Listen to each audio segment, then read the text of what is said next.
Hello, everyone. I'm Christine Kidder-Graves. I'm an executive career coach, and my specialty is I work with revenue producers.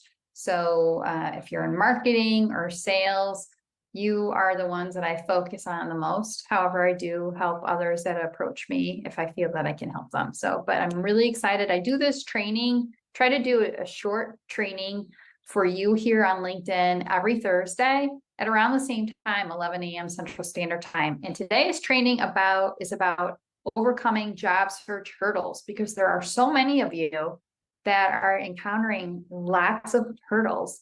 You're being ghosted. You're not getting feedback on your interviews. If you are getting feedback, it really isn't helpful feedback. You don't know what you're doing wrong. You may be struggling in getting interviews. You're reaching out to your connections and you feel like you keep on reaching out to them, and you feel like you can only reach out to them so many times. So these are some of the struggles that I'm hearing about.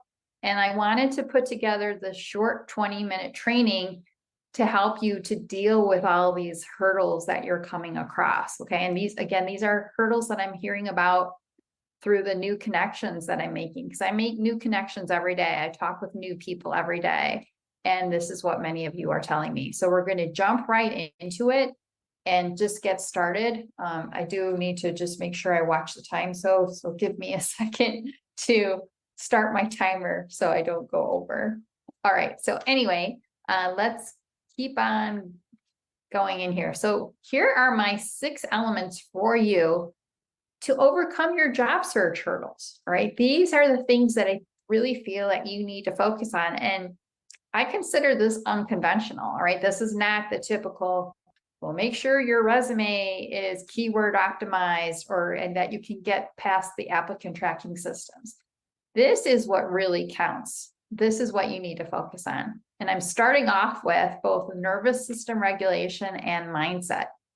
And I think more and more of us are hearing about nervous system regulation and mindset. And what is it?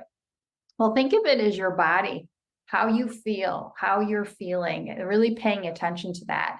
And the reason why I say nervous system regulation and mindset is because, you could be really trying to adapt or adopt a resilient mindset. But if your body isn't feeling it, if you're not feeling good, if you have that pit in your stomach, you feel the stress in your body, I don't care how great your mindset is, it's going to be really hard to get past that.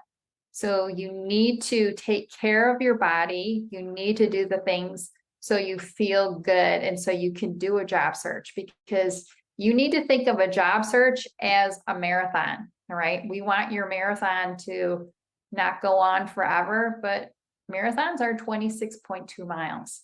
They're not just a 3-mile run, obviously. So you need to be going into this as if you're going to run a marathon, but you're going to run it at an incredibly fast time. So you want to be as fast as possible. And you also want to cross the appropriate finish line, not just any finish line, right? The finish line for your race. So that's where nervous system regulation and mindset come into mind. So what's an example of this? Self-care. You need to make sure that you have time in your schedule for self-care. And what I recommend is taking a walk outside, going outside and getting fresh air, doing that. carving out some time for yourself to be outside and to get exercise. That is really critical and important. So I need you to do that. I also need you to do anything else that will help with your self-care, making sure that you're drinking enough water and getting enough sleep, and then you're eating good food. So all of those things are important. Okay. So that's again with nervous system regulation and mindset. And of course, you want to make sure with your mindset that you're aware of what you're saying to yourself. You want to do everything you can to not beat yourself up and to talk in a positive way to yourself. The majority of the thoughts that we have are negative thoughts, and we also have them on a continuous loop. So you can't eliminate that, but just by being more aware of it, it's a start, and you can try to work to reduce that. Okay. So even if you can reduce it, that is progress. All right. The next bullet point that I have in here is clarity. Okay. And I want to talk about clarity because when I was posting about this training that I'm doing for you, one of the benefits I listed in attending this training is, you're going to find out what the pre-work is that you need to do before making sure your resume is updated. Because often, right, when we start a job search, what's the first thing that we think of? Oh, I have to update my resume. I have to get that together. No, that is not the first thing that you need to do. Wrong. I totally disagree with that. You need to have clarity. You need to have clarity in your brand. So how do you rate your clarity in your brand on a scale from 1 to 10? And you also need to have clarity in how you want to use your brand. That's your next ideal role, that role that you're shooting for. How do you rate that on a scale from 1 to 10? If you don't have clarity in those two areas, one is the arrow and one is the target. But if you don't have clarity in either one of them or in both, there's no way the arrow is going to connect with the target, and your job search will just go on and on and on. And we don't want that to happen. So clarity is the pre-work that you need to do. It's the foundation for your job search. The next bullet point I have is conversations. So conversations are key. And I'm going to show it to you here. Oh, by the way, I should have taken a step.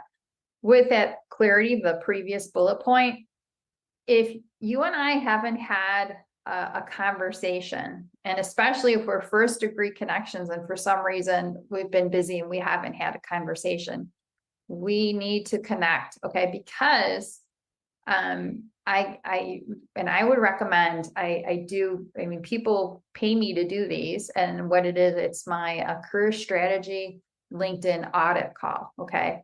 But if we're first degree connections and we haven't had that conversation, I do give some of those to my first degree connections. So maybe depending on my schedule for the week, because it's a very limited number that I do, but maybe I can give you one of those sessions, and I will help you in that session. I will help you to get greater clarity in both your brand and your next ideal role. Okay. So I'm happy to do that, especially if we're first degree connections and we haven't had a conversation.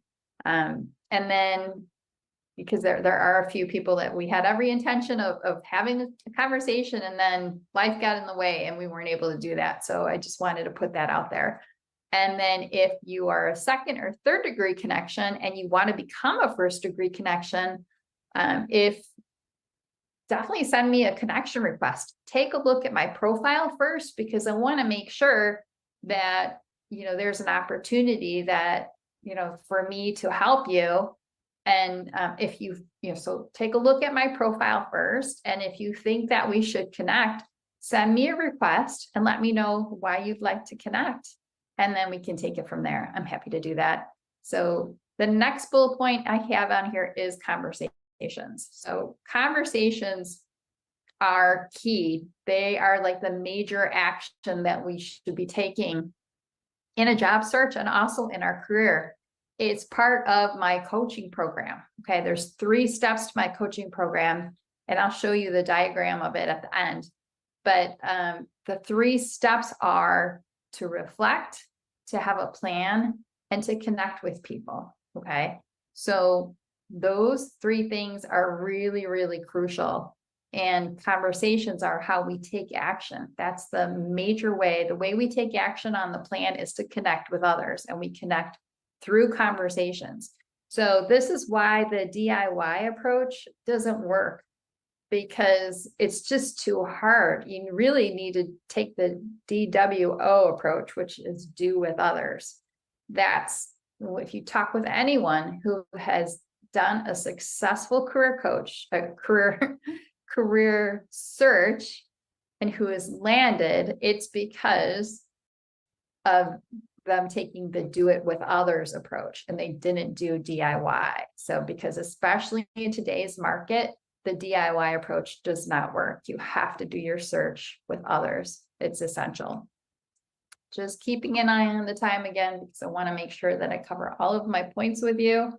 Oh, and by the way, again, stick around for the end. You may be crunched, but I'm going to be providing you with some additional free resources at the end. So you definitely want to stick around. Plus, it's only 20 minutes and I'm already halfway through. So we're just cranking here. Okay, so numbers game. Keep in mind, and my sales leaders, you know, in your sales funnel, it's a numbers game. Your job search is the same way. You have to pay attention to the numbers. What are your metrics? How many interviews have you had? How many conversations have you had? How many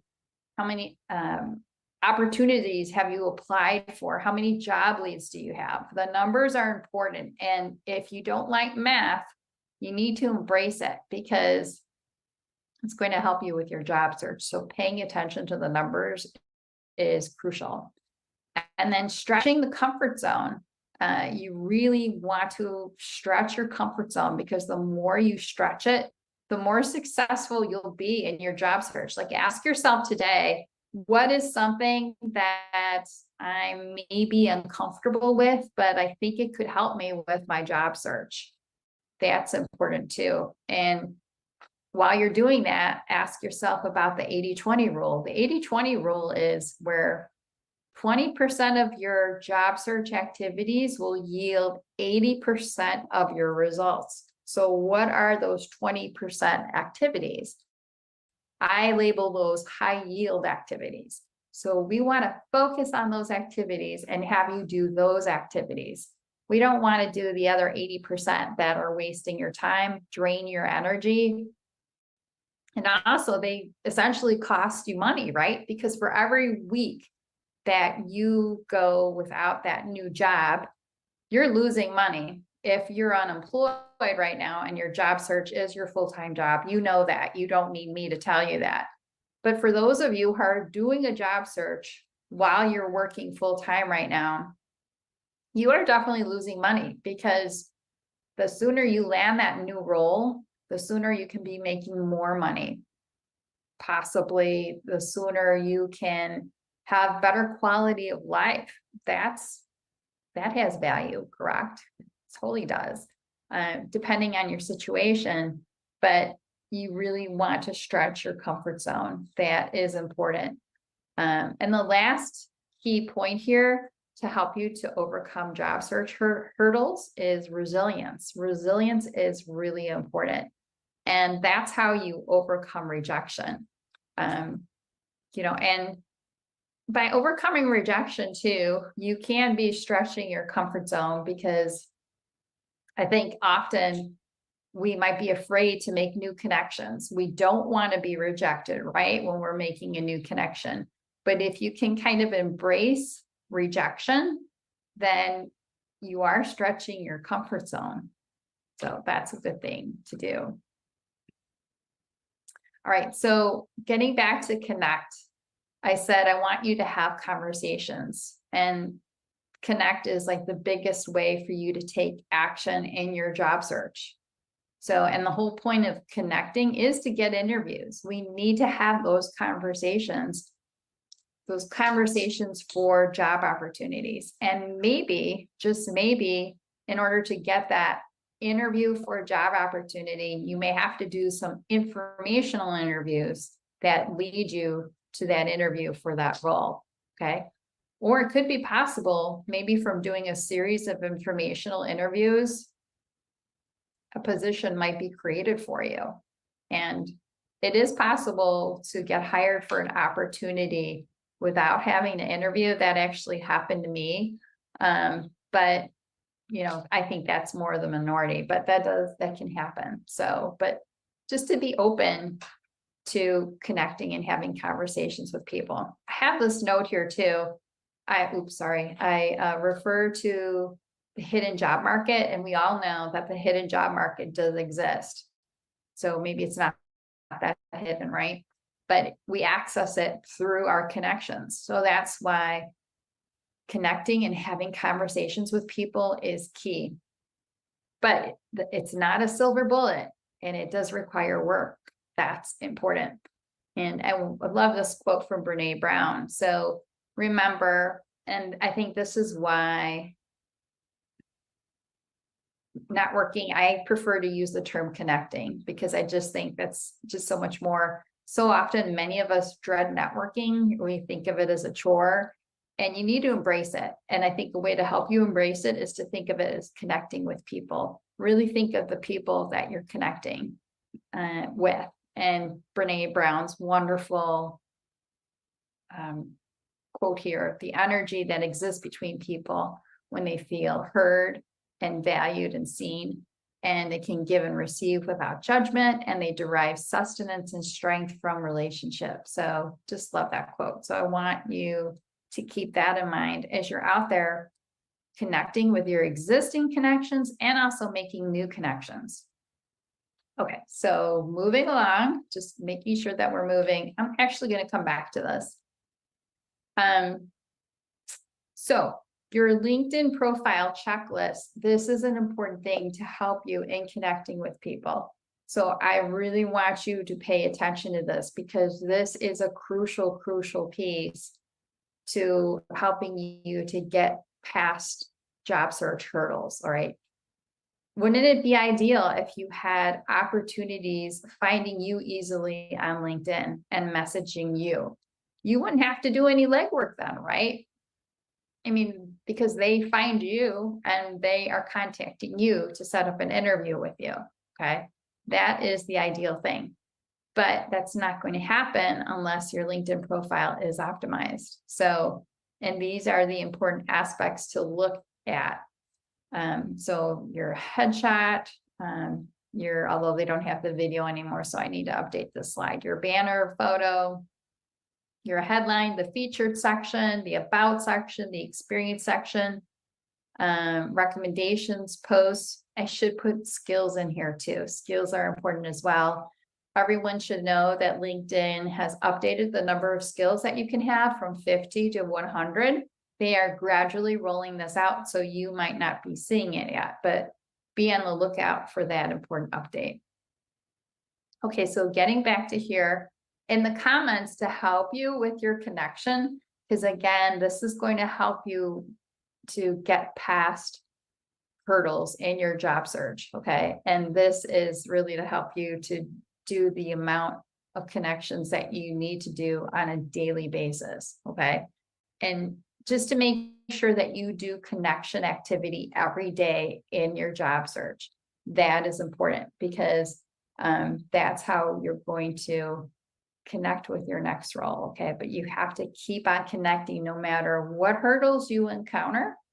You need to be doing this every day. This is the action that you need to take. There's only certain things that you can control in your job search. Getting ghosted, you only have so much control over that, right?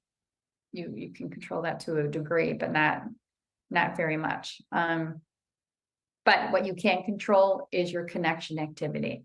So these are 2 worksheets. We'll put the links in the comments for you so you can track this. But I just want you to use this 30-day challenge to start tracking and have 30 days in a row of doing connection activity. And it can be as little as 5 minutes a day. So if you just do 5 minutes a day, then you have satisfied what you need to do for that day. And you can put an X on that day, but you need to do 30 consecutive days. All right. And then for personal connections, This is how to measure your personal connections as well. So you need to measure your activity, and you want to make sure that your activity is going to get you to where you need to go. So that's important. Here's your profile checklist. And then here is the purposeful work program. This is the diagram of my program, really to help you with the 3 steps of reflect, plan, and connect. All right, so that's important. And then again, getting back to overcoming rejection. You can't control how many times you are going to be rejected, but what you can control is the action that you're taking, okay? And if you feel that you've received a lot of rejection, again, I want to encourage you to take advantage of this if we are first-degree connections, because typically people do pay me to do this, but if you are a first-degree connection, I might be able to give you one of these sessions, okay? So that is quite possible. Or another option is, if we're not first-degree connections, look at my profile, see if it makes sense for us to connect. If you think it makes sense, send me an invite, and then possibly we can connect. And I might be able to give you one of these as a connection gift. So, because I like to be generous that way. So that's pretty much it. And in this call, in this career strategy LinkedIn profile audit that I do with you, I'm going to give you advice on how you should communicate your brand and what you need to do to be easily found. And I can also show some really stellar profiles to you that will make people stop and take notice and want to have a conversation with you, want to connect. That's important as well. So hopefully you found this helpful. I think that's my last slide that I had here, just going back over here. So yeah, so anyway, thank you so much for watching this free training. And then please put any comments that you have, or questions in the comments, I should say, because we want to offer you great training to help you to connect with that next role. Yes, it is a tough job market for many out there right now, but you can overcome those hurdles. And consider this is your 20-minute guide to help you in overcoming those hurdles and landing that next role. Everyone, have a great day. And thanks again for watching. Bye now.